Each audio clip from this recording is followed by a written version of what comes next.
नमस्कार मित्रों, मेरे YouTube चैनल पे आप सभी का बहुत बहुत स्वागत है। जय गंगे मैया। हम हमारे सनातन धर्म में कई प्रकार के व्रत हैं। अगर हम व्रत नहीं कर पाए तो उनके पीछे एक अद्भुत कथा छिपी हुई है, तो उस कथा को अवश्य सुनना चाहिए। कथा सुनने मात्र से ही व्रत का पुण्य फलों की प्राप्ति होती है।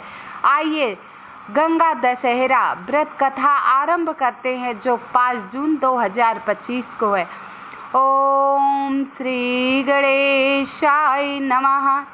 एक बार राजा सगर व्यापक यज्ञ किया और उस यज्ञ का रक्षा भार उनके पौत्र अंशुमान ने संभाला। अब यज्ञ करते समय ही उनके अश्व का अपहरण देवराज इंद्र ने कर लिया, क्योंकि महाराज इंद्र की आदत ही थी, देवराज इंद्र को डर लगा रहता कोई उनका राज्य ना हथिया ले यज्ञ और तपस्या करके। इसी डर से वो उनके घोड़े का अपहरण कर लिए राजा सगर के। अब अंशुमान यज्ञ अधूरा न रह जाए, 60,000 सैनिकों को लेकर पृथ्वी का कोना कोना छान लिए, लेकिन अश्व का यज्ञ का अश्व मिला ही नहीं, यज्ञ का घोड़ा उन्हें मिला ही नहीं।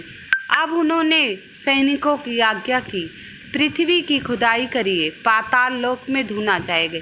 जैसे ही पृथ्वी की खुदाई हुई, देखा साक्षात स्वयं जगत के पालनहार महर्षि कपिल के रूप में वहाँ तपस्या कर रहे हैं। तो अंशुमान के 60,000 सैनिक जब ये देखा, उन्हें प्रणाम किया और सब घोड़ा देखकर वहीं पास में घोड़ा चर रहा था, अश्व उनका चर रहा था, यज्ञ का जो अश्व था वहीं था। सब चिल्लाने लगे जोर जोर से। चिल्लाना सुनकर महर्षि कपिल की आग्नेय नेत्र, बहुत दिनों से आंखें बंद थी, और जो खोला तो एक अग्नि निकली, जिससे सारी प्रजा समाप्त हो गई। अंशुमान सही सारी प्रजा समाप्त हो गई। अब इन्हीं सब के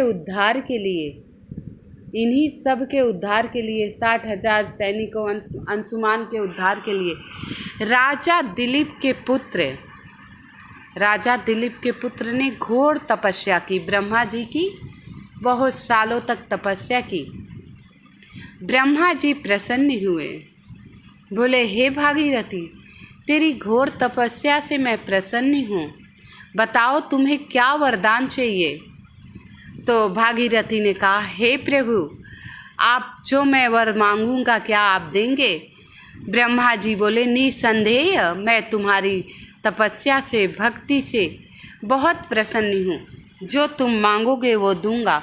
तो बोले, हे ब्रह्मा जी, ये 60,000 सैनिक और राजा अंशुमान की मुक्ति के लिए मुझे गंगा का प्रभाव पृथ्वी पर चाहिए, गंगा मैया का आगमन पृथ्वी पर चाहिए।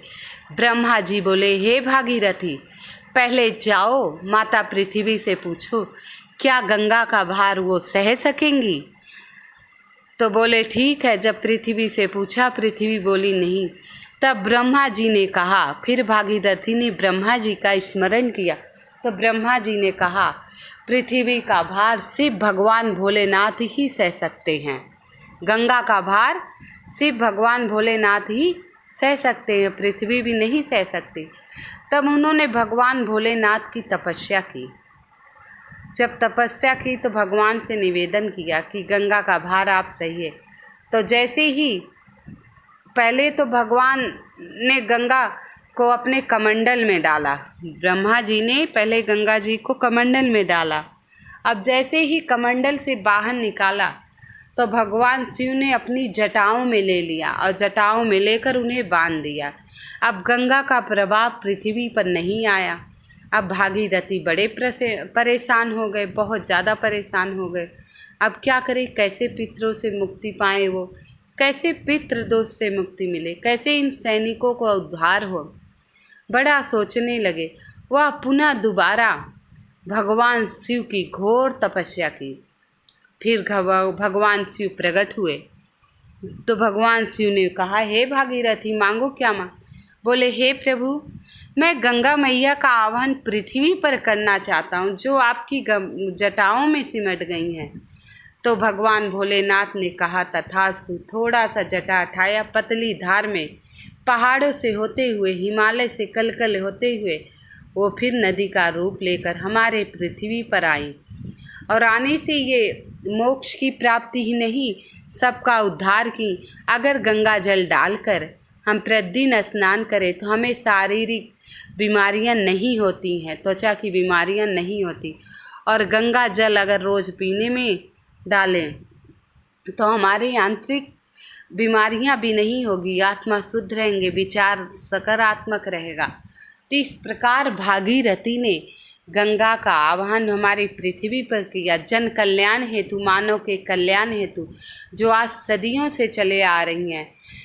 अपने भारतवर्ष में नहीं, विदेशी भी इनका महत्व जानते हैं। अभी हाल में ही महाकुंभ का आयोजन हुआ, देश विदेश से सब लोग आए, प्रचंड भीड़ थी।